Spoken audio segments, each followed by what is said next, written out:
la gloire de Dieu dans le temple de Salomon. Donc, depuis le dimanche de la semaine passée, j'ai ouvert cet sous-thème, la gloire de Dieu sur le temple ou dans les temples de Salomon. Allez-y, papa. 2 Chroniques, chapitre 7, verset 1er au 3e, il est écrit: lorsque Salomon eut achevé de prier, le feu descendit du ciel et consuma l'holocauste et les sacrifices. Et la gloire de l'Éternel remplit la maison.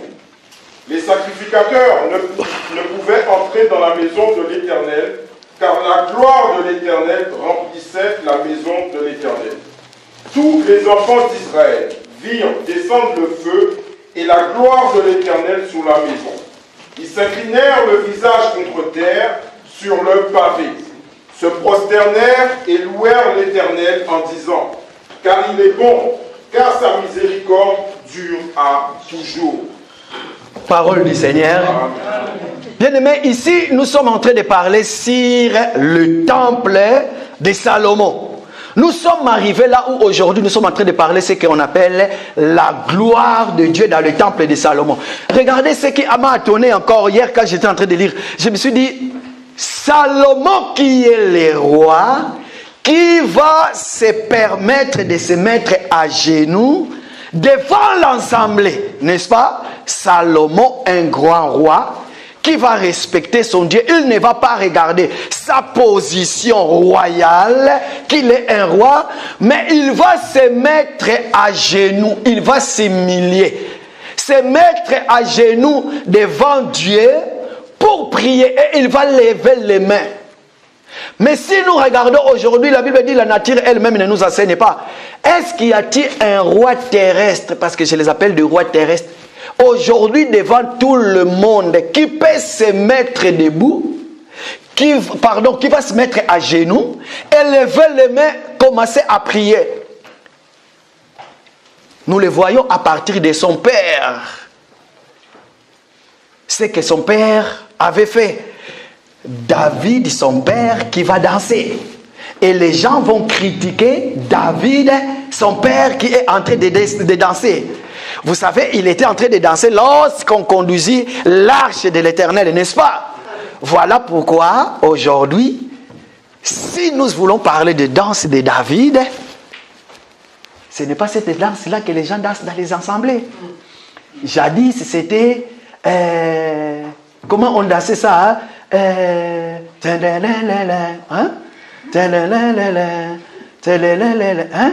Comment... j'ai oublié, parce que les gens disent que Mabine Utana Lola, les danses viennent du ciel. Comment? Il y a Emmanuel Moussongo, une danse là qu'ils ont dansé autrefois. Ils ont pris des choses mondaines, excusez-moi, ils l'ont amené à l'église. Et aujourd'hui, maintenant, ce n'est plus ça. Aujourd'hui, maintenant, il faut sauter. Imaginez, nous sommes en train de chanter Nzambe Longo là-bas, c'est quoi cette histoire? Bien-aimés, faites très attention. La danse de David, ou les danses, pour que les gens disent que la danse vient du ciel et le diable les a volés. Donc ça veut dire que Dieu était en train de dormir. Le diable est venu, il a volé. Non.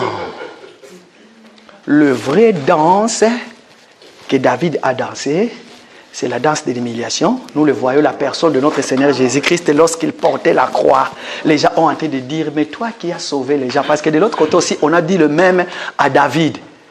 Toi qui es roi, tu es en train de danser. Et de l'autre côté, on va dire, toi qui as guéri des malades, tu es roi. Regarde maintenant la souffrance. C'est ça la réalité, la danse. Voilà pourquoi nous ne dansons pas n'importe quelle danse. De peur que nous allons tomber sur ces choses-là.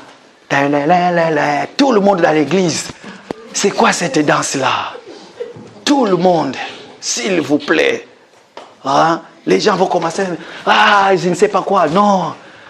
Seigneur, Longo là-bas, une serre qui va se faire comme ça là. Et puis, Non, s'il vous plaît, ce n'est pas ça. Alors ici, nous sommes en train de parler de Salomon, qui est un roi. Qu'est-ce qu'il va faire? Salomon qui va se mettre à genoux. Bien, mais qu'est-ce que je voulais dire par là? Se mettre à genoux devant un être suprême, devant Dieu, ça veut tout simplement dire que je reconnais que sans toi, je suis rien. Je prends ma couronne de royauté, je le jette devant ta présence. Quand je me mets à genoux, je cache ma beauté physique, que je disparais et que toi, Seigneur, tu y. Quand je viens dans l'assemblée, je couvre la tête. Pourquoi? Parce que le chevet, dit la Bible, c'est la gloire de là. Quand je suis devant le véritable homme, moi qui est l'Église, je dois cacher ma beauté physique pour que toi, Dieu, tu puisses apparaître, tu puisses détruire tout ce qui est à moi et que ta beauté à toi vienne à moi. Je me suis dit que nous serons en jeûne et prière. Pendant ce moment-là, est-ce que tu peux imiter Salomon, qui va se mettre à genoux, qui va oublier que je suis un roi, mais devant le multitude? Ça veut tout simplement dire se mettre à genoux. Ici, je l'interprète comme cacher ta beauté physique. Je ne parle pas de la beauté physique comme ça, mais ton orgueil. Ce que tu représentes au monde. Est-ce que tu peux le mettre de côté et puis te mettre à genoux, reconnaître qu'il y a un Dieu, quand je suis devant sa face, je dois enlever toutes mes galons. Je dois enlever cette royauté. Il faut que je parais simple.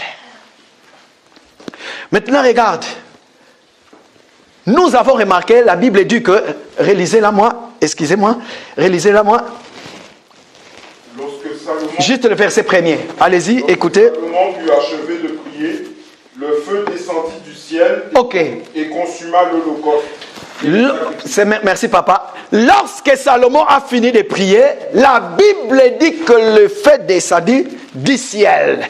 Le but du feu, c'était pour consumer l'offrande qui était sur l'autel. Et puis après le feu, la Bible dit que la gloire de Dieu est descendue. Mais maintenant, regardez, si ces choses c'était dans l'ombre, nous devons aller maintenant dans la réalité et retrouver cela. Pourquoi? Parce que nous savons que tous ceux qui ont agi dans l'ombre, c'est comme si dans l'ancienne alliance, quelqu'un qui était couché et dans son rêve, il a fait un rêve. Maintenant, quand il se réveille, il faut qu'il voit ça dans la réalité. Si Salomon avait construit les temples, après avoir prié, la Bible dit, la réponse, Dieu s'est manifesté en fait et en gloire. Nous devons les retrouver de l'autre côté. Si nous devons les retrouver de l'autre côté, c'est qu'il y a un temple, là où nous devons trouver, c'est des choses. Un, le fait de la gloire de Dieu. Mais maintenant, qu'est-ce qui est devenu le temple de Salomon? Papa, lisez-moi, Actes des Apôtres. Acte 7, versets 46 à 49. Écoutez ce que dit la Bible. Acte chapitre 7, versets 46 à 49, la Bible dit, David. Acte des Apôtres, chapitre 7, versets 46 à 49. Écoutez maintenant. Qu'est-ce qui est devenu le temple de Salomon? Allez-y, papa. David trouva grâce devant Dieu. Ok, David trouva grâce devant Dieu. Allez-y. Et demanda d'élever une demeure pour le Dieu de Jacob. Et ce fut Salomon qui lui bâtit une maison.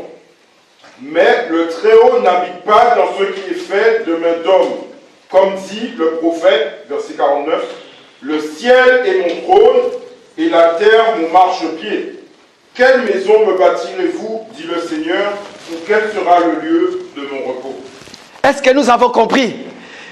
Ici maintenant, la Bible dit que Dieu n'habite pas dans les maisons qui sont faites de mains d'hommes. Donc ça veut tout simplement dire que Salomon qui a construit les temples autrefois, voilà pourquoi vous allez voir tout le monde est monté à Jérusalem pour aller prier. Si vous n'êtes pas dans Jérusalem, pour prier, il faut chercher la direction de Jérusalem pour prier. Nous avons le modèle de Daniel dans la Bible. Pour prier, il va ouvrir les fenêtres en direction de Jérusalem. Mais or qu'aujourd'hui, la Bible nous dit que Dieu n'habite plus dans des maisons faites par main d'hommes. Pourquoi? Tout simplement. Regardez.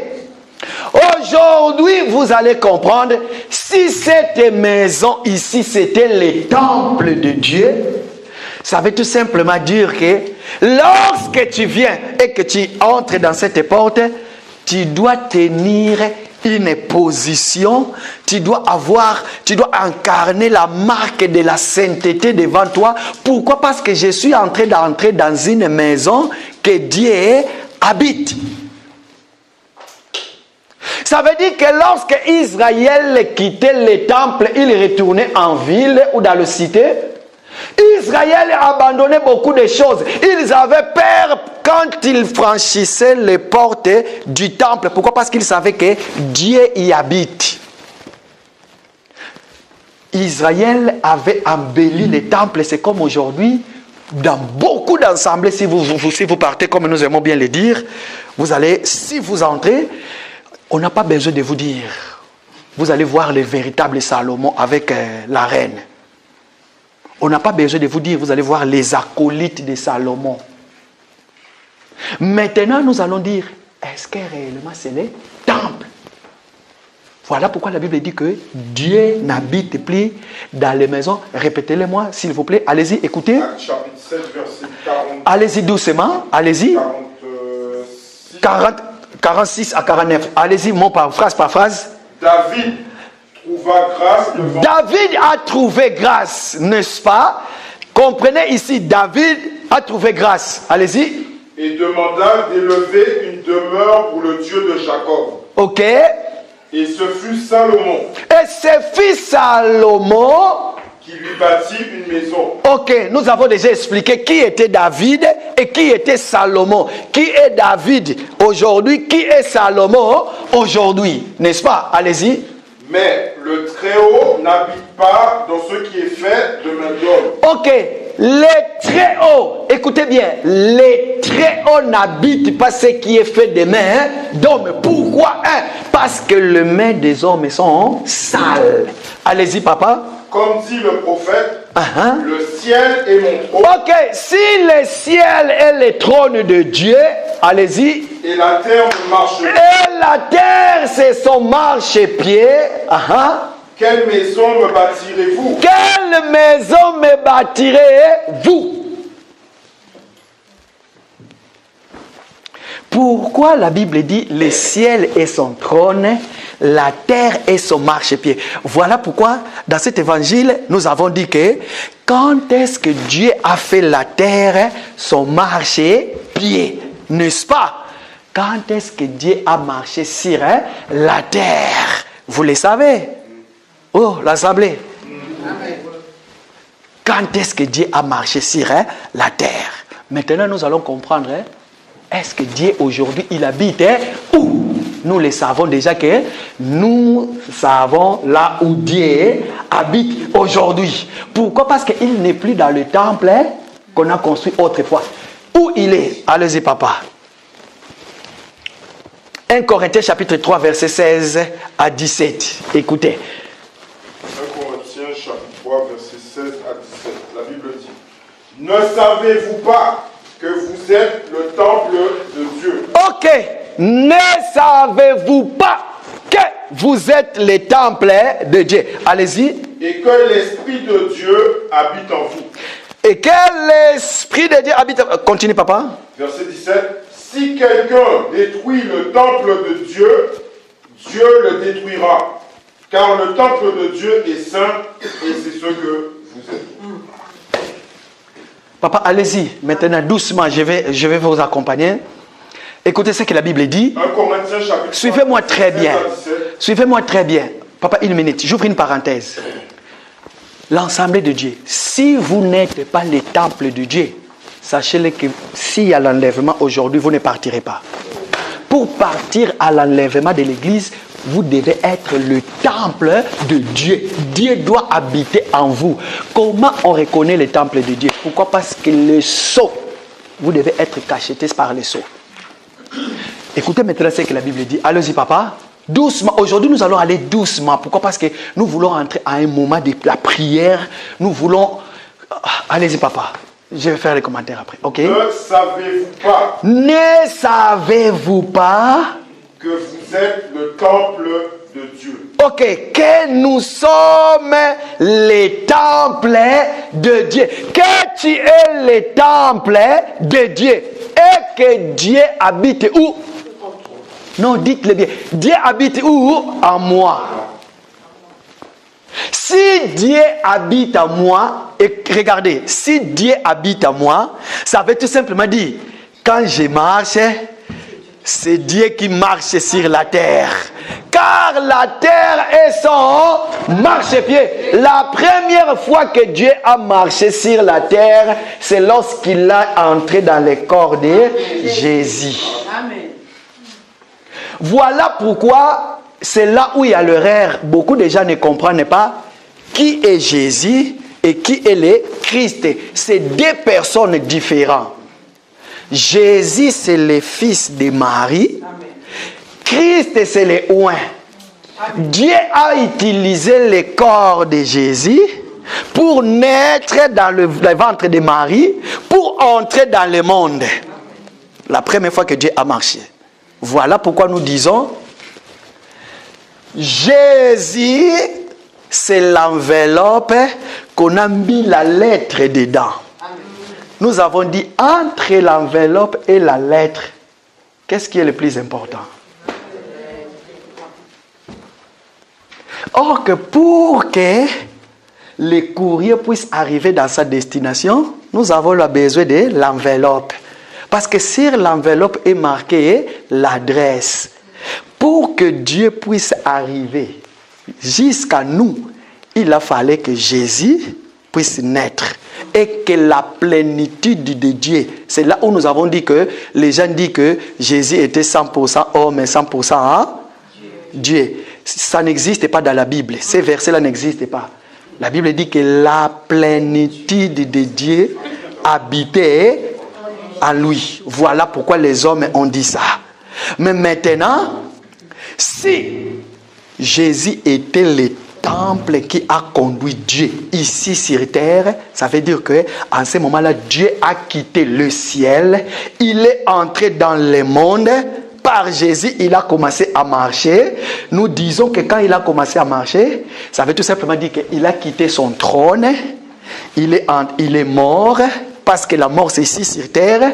Après, il est sorti, il est monté encore, c'est le baptême. La venue, l'entrée et la sortie.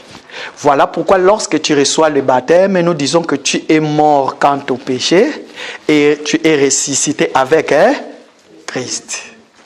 Donc voilà la première fois que Dieu a marché sur la terre par rapport à Jésus. Mais aujourd'hui, il est monté, le Saint-Esprit est venu habiter à nous. Nous sommes venus des temples de Dieu vivant. Écoutez, lisez en bas maintenant. Écoutez ce qu'on dit sur les temples de Dieu. Écoutez. Si quelqu'un détruit le temple de Dieu... Ok. Si quelqu'un détruit le temple de Dieu, mais est-ce que vous savez que le temple d'Israël, le temple de Salomon a été détruit? Mais ici, on nous dit, si quelqu'un détruit le temple de Dieu que vous êtes, bien-aimé, faites très attention. Ce n'est pas parce que nous connaissons cet évangile, nous pouvons nous permettre de faire tout ce que nous voulons. Non. On peut aussi détruire le temple par une fausse enseignement. Il n'y a pas que les combats physiques. Toi qui prêches, je ne sais pas quoi, sache-le que tu es en train de détruire aussi les temples. Hein?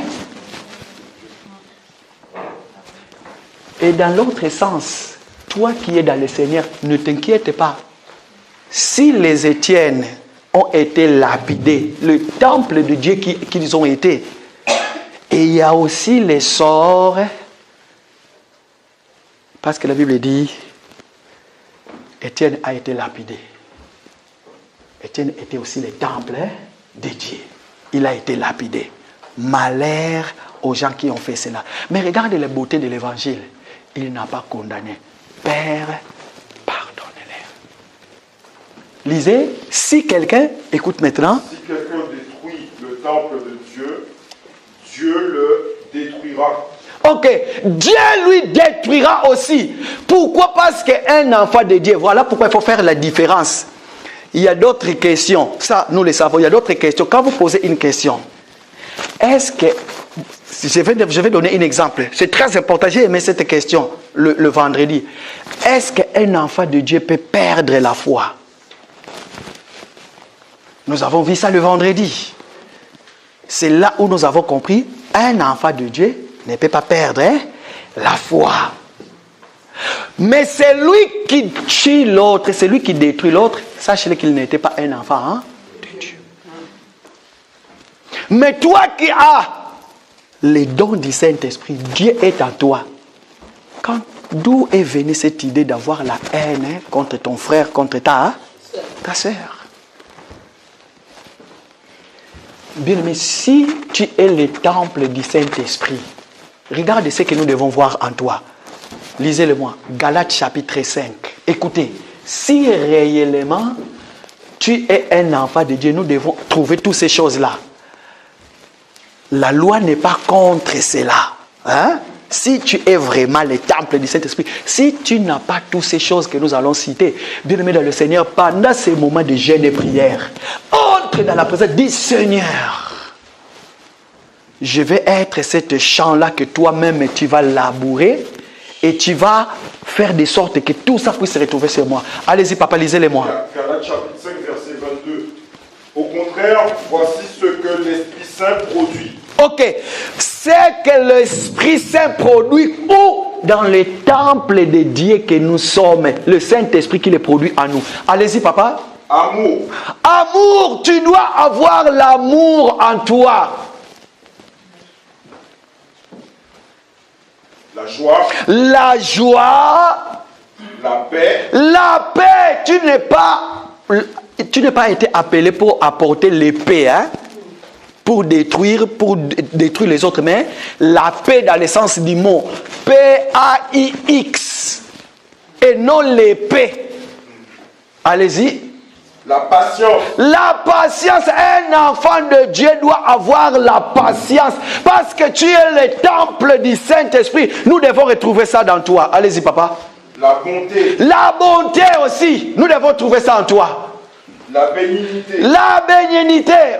La fidélité. La fidélité. Tu es fidèle à ta parole. Tu n'es pas celui qui dit un mot et puis tu renies ta parole. Allez-y. La douceur. La douceur aussi. Dans la vie, c'est très important. Et la tempérance. La tempérance aussi. Bien-aimé dans le Seigneur. La tempérance, c'est très important dans la vie. Allez-y. La loi n'est pas contre ces choses. La Bible dit, hein?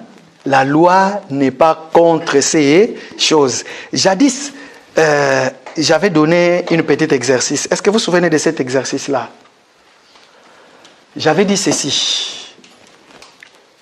Nous allons rentrer dans la maison. Nous allons lire 1 Corinthiens chapitre 13. Dans le livre de 1 Corinthiens chapitre 13, je sais que la majorité, vous avez la version Louis II. La Bible nous parle de la charité. Hein? Lisez-le-moi juste le premier verset. Écoutez bien. Vous allez vous souvenir de cet exercice. Allez-y. 1 Corinthiens chapitre 13, verset 1. Quand je parlerai les langues des hommes et des anges, si je n'ai pas la charité, je suis un airain qui résonne ou une cymbale qui retentit. Écoutez, nous allons renouveler cet exercice. Lisez 1 Corinthiens chapitre 13, de début jusqu'à la fin. Partout là où on cite les mots charité, remplace-les en amour, l'amour. Hein? Lisez-les, à la place de charité, remplacez l'amour. Allez-y. Quand je parlerai les langues... Considère que tu es en train de te dire toi-même. Hein? Tu es en train de te parler en toi-même. Vas-y. Quand je parlerai les langues des hommes et des anges. Ok. Si je n'ai pas l'amour, je suis un airain qui résonne. Même dans l'assemblée, on sait que tu parles en langue. Mais tu n'as pas l'amour. Ou à la place de l'amour, mets Dieu. Maintenant, mets Dieu. Ah. Mets Dieu. Allez-y. Je suis un airain qui résonne ou une cymbale qui retentit. Tu es un airain qui résonne, une cymbale qui retentit. Tu n'as pas l'amour. Quand je parlerai en langue, si je n'ai pas Dieu, allez-y. Et quand j'aurai le don de prophétie. Et quand j'aurai le don de prophétie, vous prophétisez, mais vous n'avez pas l'amour en vous. Vous n'avez pas Dieu en vous. Ça veut dire quoi? On s'arrête là, papa. Ce n'est pas notre enseignement. Ça veut tout simplement dire, bien-aimé dans le Seigneur, toutes ces choses-là prouvent suffisamment que je suis le temple de Dieu. Toi qui es là en train de m'écouter, à partir de la vendredi de semaine prochaine, nous serons en jeûne et prière.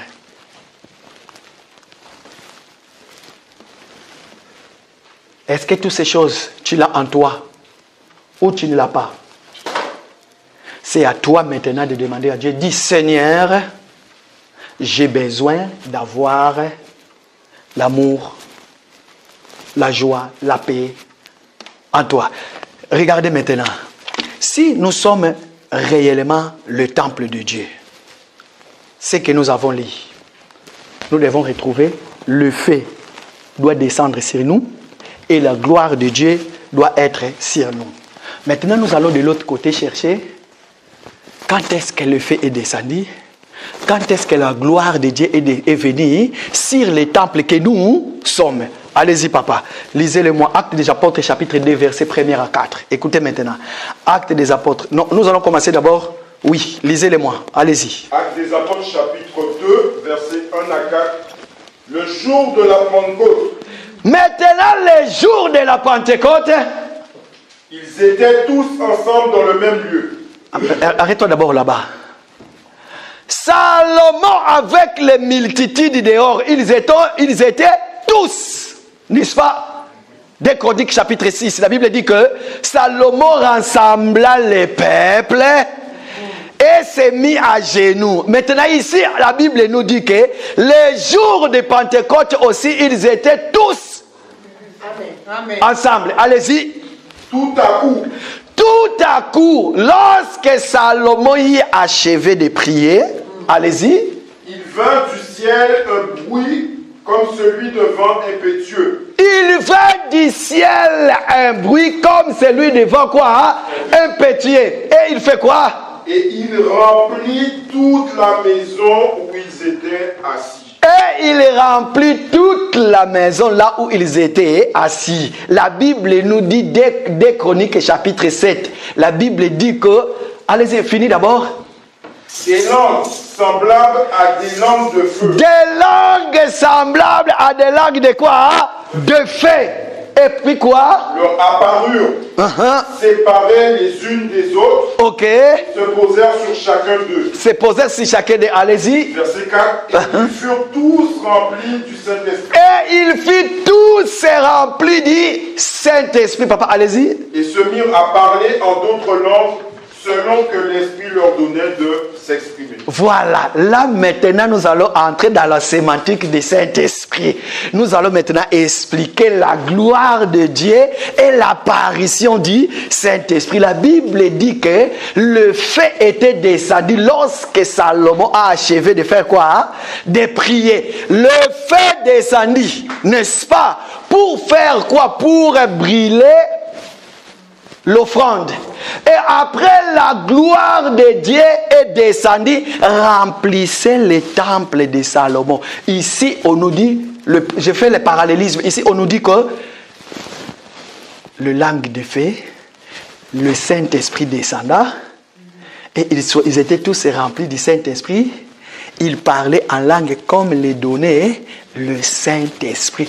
Or que bien aimé, souvenez-vous, nous avons dit que la gloire de Dieu, c'est la manifestation de Dieu. Lorsque Dieu apparaît, Lorsque Dieu est dans ses œuvres aussi, dans toute sa bonté, c'est la gloire de Dieu. Lorsque Dieu est en train d'agir. Mais ici, là, on ne nous dit pas que Dieu a agi en cachette. Pourquoi? Parce que lors de la venue du Saint-Esprit, même les gens qui étaient de loin, ils ont écouté les bruits. Ils ont entendu les gens en train de parler. Ils ont entendu tout ce qui s'est passé. Ça veut tout simplement dire que dans toi, bien-aimé dans le Seigneur, nous devons retrouver toutes ces choses-là. Pourquoi? Parce que tu es le temple du Dieu vivant. Et que le temple de Dieu, c'est Dieu lui-même qui prend soin de son temple. Quand Dieu apparaît, bien-aimé, peu importe ce qui peut t'arriver dans la vie, si réellement que tu es le temple de Dieu, la première des choses, pose-toi la question, pourquoi ça m'arrive à moi? C'est là où je nous exhorte. Pourquoi cela m'arrive à moi? Ça veut tout simplement dire que chaque chose a un but. S'ils étaient remplis du Saint-Esprit et que le feu est descendu, maintenant je me suis posé la question, c'est là où maintenant je vais essayer maintenant d'expliquer. Alors, c'est quoi le feu alors qui était descendu pour consumer l'animal? Or que le feu, la Bible dit que les paroles du feu est descendu de l'autre côté. Allons-y, nous allons lire. Matthieu chapitre 3, verset 11. Écoutez-moi, écoutez ce que dit la Bible. Matthieu chapitre 3, verset 11. Moi, je vous baptise d'eau pour vous amener à la repentance. Mais celui qui vient après moi est plus puissant que moi, et je ne suis pas digne de porter ses souliers. Lui, il vous baptisera du Saint-Esprit et de feu.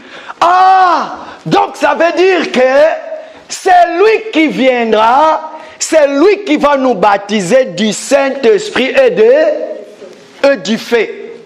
Donc nous avons compris que la descente du feu, c'est pour que nous puissions recevoir quoi? Le baptême. Avant d'expliquer, papa, lisez-moi encore Luc chapitre 3, verset 16. C'est le même, c'est son frère Jimon. Allez-y. Luc chapitre 3, verset 16. Écoutez ce que la Bible dit. Il leur dit à tous, moi, je vous baptise d'eau, mais il vient, celui qui est plus puissant que moi, et je ne suis pas digne de délier la courroie de ses souliers. Lui, il vous baptisera du Saint-Esprit et de feu. Voilà. Donc, lui, il vous baptisera du Saint-Esprit et de feu. Mais par contre, le baptême des gens, ça veut tout simplement dire le baptême par immersion. Tu es trempé dans l'eau et puis tu es sorti.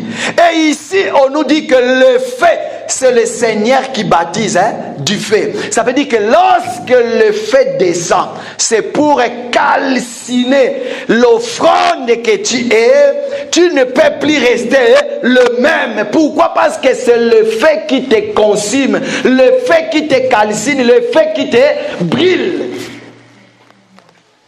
Le feu, quand ça descend, c'est pour brûler tout. Alors quand ça va brûler, nous allons voir le cendre. Or que quand nous allons voir les cendres, ça veut tout simplement dire que le feu a détruit l'état de la chose qui était posée sur l'autel. Et que la chose n'est plus le même, les choses ont changé. Je ne suis plus le même. Parce que le soleil m'a brûlé. Parce que si le soleil ne t'a pas brûlé, bien aimé, vouloir ou pas, nous allons comprendre qui tu es. Vouloir ou pas, nous allons comprendre qui tu es. Tu peux cacher ton identité, qui tu es. Mais un jour, ça va se savoir. Même si tu te dis que moi je suis. Mais un jour, ça va se savoir que tu étais celui qui s'est caché. Mais c'est lui qui a reçu le feu. Et que le feu est descendu, ça veut dire que c'est lui qui a reçu le vrai baptême. Pourquoi? Parce que nous disons, quand le feu descend, la première des choses, le feu consume. Ça veut dire que tu as perdu tout ce que tu avais. Tu es devenu vide.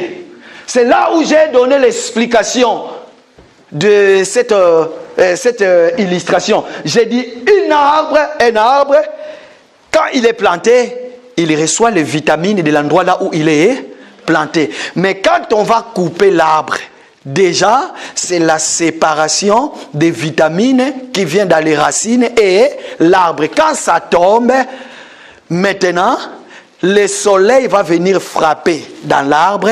Il ne sera plus arbre. Il sera maintenant un bois. Pourquoi? Parce qu'il a perdu la saveur qu'il avait.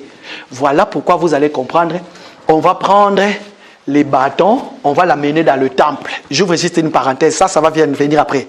On va les poser sur l'autel. On va dire, les bâtons qui fleurira, c'est ça que nous allons choisir. C'est comme le jour de l'enlèvement de l'église. Bien aimé, pour le moment, tous nous avons été pris, on nous a mis dans le temple et que le Seigneur est en train de regarder les sarments qui portera le fruit, c'est ça qui sera choisi. Ça veut dire l'enlèvement. L'église aujourd'hui est comme ça. Ça veut dire que les bâtons là, d'abord, on l'a pris là, c'était un arbre qui a été planté, on l'a coupé, le soleil a frappé, donc il a perdu tout. Il n'y avait plus de l'eau, il n'y avait plus rien. Ça y est, c'était devenu un bâton, n'est-ce pas? Vous êtes d'accord avec moi? Maintenant, le fait qu'on les prend et qu'on les dépose sur l'autel avec beaucoup d'autres arbres, nous allons voir le sarment qui va fleurir, les bâtons qui va porter les fruits. Et quand ça va porter les fruits, nous allons comprendre, non, ce n'est plus le même vitamine de là où il était autrefois. Maintenant, il reçoit les vitamines célestes. Voilà pourquoi la Bible dit, on reconnaît l'arbre à ses fruits. Nous allons voir, les fruits qui sortent de cet arbre viennent de Galates chapitre 5, verset.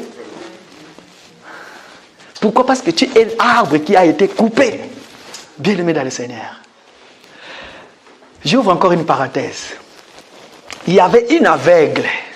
Il a entendu parler de Jésus. Jésus passait. Pendant que Jésus passait, maître, je vais voir. Jésus va appliquer tout ce qu'il va appliquer sur lui. On lui pose la question, tu vois? Il dit, je vois quoi? Les arbres. Donc les gens, parce que ça c'était dans sa première fois pour lui de voir. Mais il ne voyait pas encore. Or que nous sommes des arbres. Il pouvait vous dire, je vois, je ne sais pas quoi. Mais toi qui ne vois pas, comment tu vas comprendre que ça c'est des arbres? Mais toi qui ne vois jamais, tu es aveugle de naissance. D'ailleurs, on pose la question, pour que tu deviennes aveugle, qui a péché? Mais maintenant, regarde ce qui va arriver. Quand le Seigneur va appliquer la première touchée, tu vas reconnaître des arbres. Qui c'est qui t'a dit c'est ça les arbres? Mais toi tu ne voyais pas. C'est comme ça sur la croix, Jésus était au milieu de deux personnes. Regarde, l'autre va dire, si tu es le Dieu, sauve-toi, sauve-nous. L'autre va dire, Seigneur, tu n'as pas mérité ça.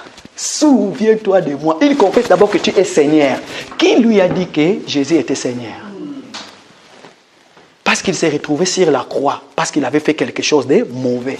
C'est comme ça, là, toi qui étais aveugle, qui t'a inspiré? Ça veut tout simplement dire que Dieu lui-même, il a voulu que la première voir que tu vois les arbres. Or que les arbres que tu vois, c'est tes frères à toi, vous allez former l'église corps de Christ. Dans l'évangile, tous nous ne voyons pas pareil. D'ailleurs, moi, je porte des lunettes. Des fois, ça m'énerve à la maison. Je vais écrire quelque chose maintenant. Si je n'ai pas de lunettes, je ne vois rien. Ça veut tout simplement dire, que vois-tu? Nous n'avons pas tous le même voyance. Il faut que les écailles tombent. Pourquoi? Parce que dans les Écritures cachent Christ. Quand tu lis la Bible, il faut que tu vas pour chercher Christ pour les sortir. C'est ça la révélation.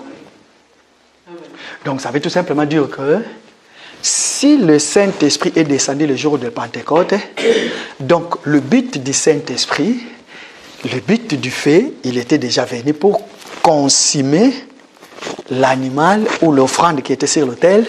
Or que Le vrai offrande, le vrai animal qui a été consumé sur la croix, c'était la personne de notre Seigneur Jésus. Mais maintenant, toi, tu es là. Sachez que pendant ces moments de jeûne et prière, j'ai voulu te faire comprendre. Aujourd'hui, je me suis dit, je vais aller doucement. Pourquoi? Parce que je veux que tout le monde puisse comprendre ce que je vais dire. Malheur au diable qui va te distraire. Tu sais quoi? Personne ne te connaît mieux que toi-même. Regarde bien ta vie à toi. Regarde bien ce que tu fais.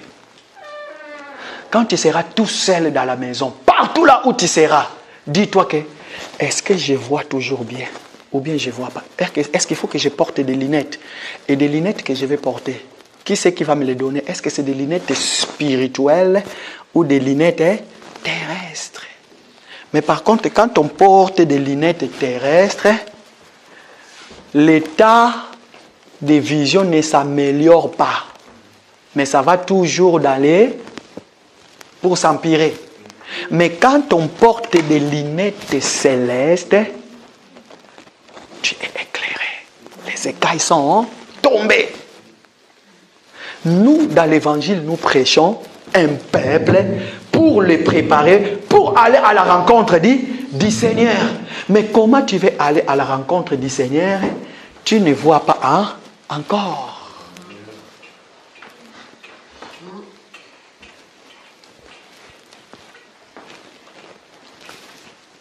Comprenez-le aujourd'hui. Si la Bible nous dit que nous sommes le temple, Maman Colette, si la Bible dit que nous sommes le temple de Dieu, nous sommes plus importants que le temple de Salomon en physique. Parce que toi, tu es celui. Regardez, la Bible dit le ciel ne peut pas lui contenir parce qu'il est grand. Mais comment il est arrivé, moi, qui aimais, c'est comme ça, que je puisse porter Dieu? Quand les gens me voient, ils doivent voir Dieu en moi. Quand je marche, ça veut dire que c'est Dieu qui marche. Tout ce que je fais, je ne le fais plus par moi-même. Pourquoi quand j'étais jeune, je pouvais chausser mes chaussures tout seul. Je pouvais choisir mon pantalon, la ceinture que je vais mettre. Tout ce que, quand j'étais jeune. Mais or que dans le Seigneur, il n'y a pas de jeunes. Tous nous sommes des vieux. Dans le Seigneur, il n'y a pas un jeune. Nous sommes des vieux. Pourquoi? Parce que nous sommes fatigués. Voilà pourquoi c'est le Saint-Esprit qui nous fait révertir. C'est le Saint-Esprit qui te dirige. Il te dit, aujourd'hui tu vas t'habiller comme ça. Aujourd'hui tu vas manger ça. Aujourd'hui tu vas faire comme ça. Or que s'habiller c'est quoi? S'habiller, ça veut tout simplement dire, tu dois être habillé de la gloire de Dieu. Et pour être habillé de la gloire de Dieu, c'est le Saint-Esprit qui doit te donner la nourriture. La nourriture c'est quoi? C'est la parole. Voilà pourquoi la Bible dit, quel est le serviteur fidèle et bon que le maître a placé pour donner la nourriture au temps convenable. Ok, donc il y a un serviteur déjà, il doit être qui? Fidèle à Dieu, et après il doit être bon. Tous les messages, ce ne sont pas des messages à écouter. Voilà pourquoi, là où on est en train de parler sur le temple de Salomon, quand quelqu'un descend, parce qu'il ne peut plus parler pendant 2 ou 3 jours. Si quelqu'un d'autre vient, il vient nous parler d'autres thèmes. Ça veut tout simplement dire que Dieu est en train de se contredire. Si le temple de Salomon, c'est le message du temps, tous nous devons aller dans le même sens. Parce que chaque époque, chaque période, Dieu ne manque jamais un message à son peuple. C'est Dieu qui voit l'état. Écoutez, nous sommes tous dans le monde de l'église corps du Christ. Dans ton corps à toi, c'est toi qui connais le parti de ton corps qui souffre. Mais quand une partie de ton corps qui souffre, il peut contaminer tout le corps si tu ne traites pas ça. Voilà pourquoi, prenons par exemple, j'ai mal sur le genou. Pour le moment, c'est les genoux. Qu'est-ce que je vais faire? Pour traiter le mal dans les genoux, je ne traite pas tout le corps. je prends le pommade, je vais appliquer dans l'endroit. Ça veut tout simplement dire que nous sommes l'église corps de Christ. Dieu connaît que pour le moment, l'ensemble des élites de Paris, il faut que je vous rappelle que vous êtes les temples du Saint-Esprit. Donc, ça veut tout simplement dire que Dieu est en train de nous voir comme si nous sommes les genoux et il est en train de traiter cet endroit-là. Il est en train de rappeler. Mais pour que cela arrive, bien-aimé, tu dois payer un prix. Le prix, c'est quoi que tu dois payer? Regarde. C'est comme on nous a dit, il y a une sœur qui a témoigné le dimanche de la semaine passée. La vie de Dieu, tout n'est pas rose comme nous le croyons. Tout ne brille pas. Mais ça veut tout simplement dire que la vie que nous avons choisie, que Dieu nous a appelée, il y a tellement de combats, tellement de problèmes. À des fois, quand tu regardes les païens, tu dis, oh, si seulement j'étais qu'avec eux. Pourquoi je suis venu dans ces choses? Et pourtant, les problèmes ne finissent pas. Pourquoi? Parce que tout simplement, beaucoup croient que venez à moi, vous tous qui êtes fatigués et chargés. Et quand on est là-bas, ça veut dire que le Seigneur, il prend nos charges et puis c'est fini et terminé. Oui, il prend nos charges. Mais c'est lui qui doit me suivre, il doit amasser. Et voilà pourquoi nous ne disons pas que je n'ai jamais vu un homme qui passe près de la croix. Non, un enfant de Dieu ne passe pas près de la croix, mais un enfant de Dieu doit passer par la croix. Attention, quand vous chantez cette chanson-là, je n'ai jamais vu un homme qui passait près de la croix et restait. Si tu passes près de la croix, parce que près de la croix, ça veut dire à côté. Ça veut tout simplement dire que tu n'as pas la vie. Mais si tu passes là, je n'ai jamais vu un homme qui passait par la croix et restait le même. Parce que quand tu passes par la croix, quelque chose doit passer sur toi. Les souffrances, les tribulations, c'est le baptême du feu. Amen. Le baptême du feu que tu as reçu. Tout problème qui t'arrive dans la vie. Mais par contre, écoutez, il y a autre chose. Pour nos bien-aimés qui ne sont pas encore avec nous, qui vont de gauche à droite, là où on leur parle de démons chaque fois, qui n'ont pas l'enseignement. Dieu ne tient pas compte le temps de l'ignorance. Mais lorsque tu vas écouter la parole, n'endurcis pas ton cœur. Parce que c'est ton moment, Dieu a voulu que tu quittes là où tu étais. Et que tu reçois le vrai parole. Pourquoi? Parce que c'est la parole qui va te faire enlever pour que tu puisses aller à sa rencontre. Amen.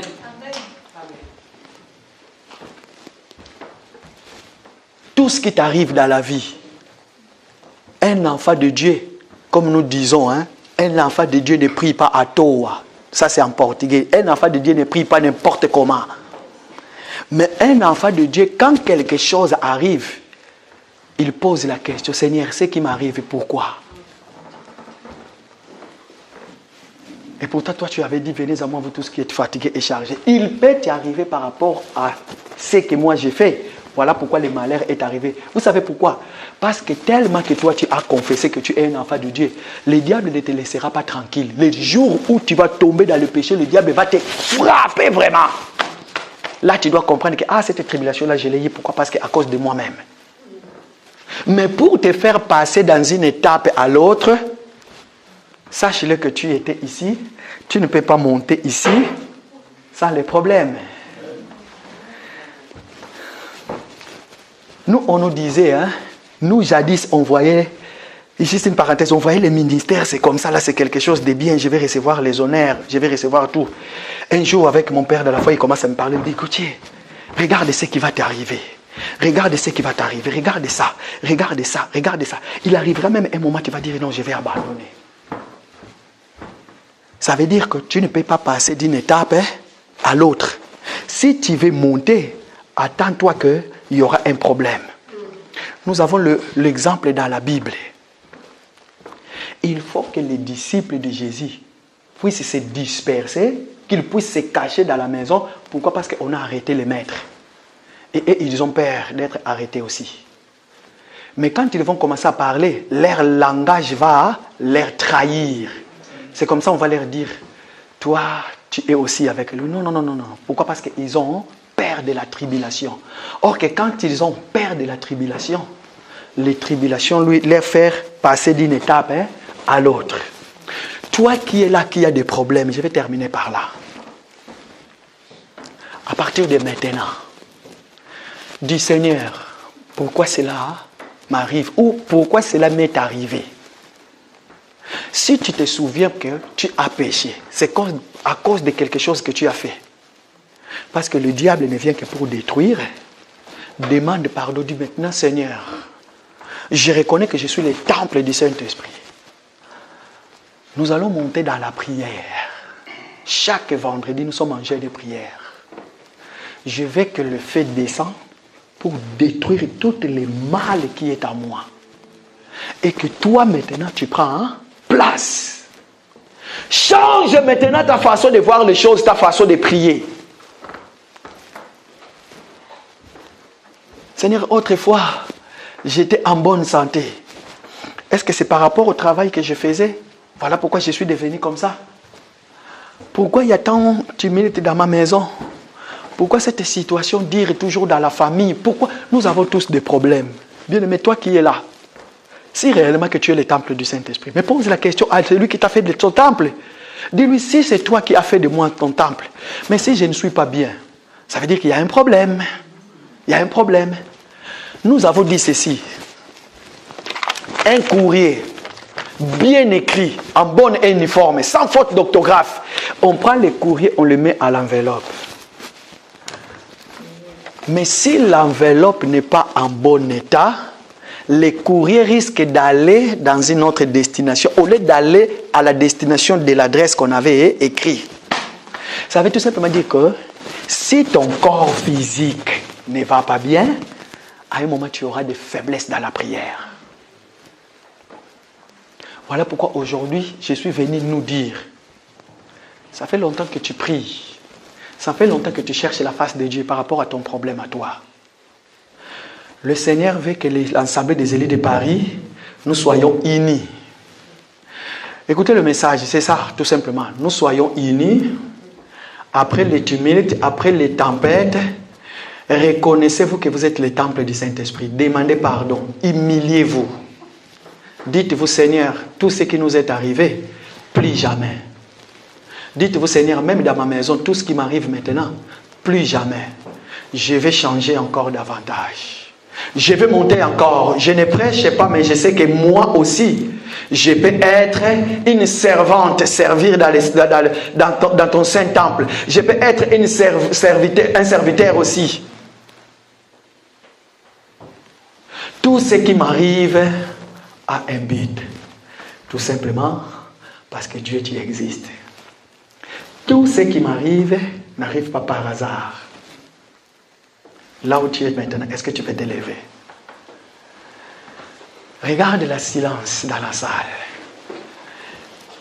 Si ce message, bien-aimé, est arrivé jusqu'à percer ton cœur, que veux-tu dire à Dieu maintenant?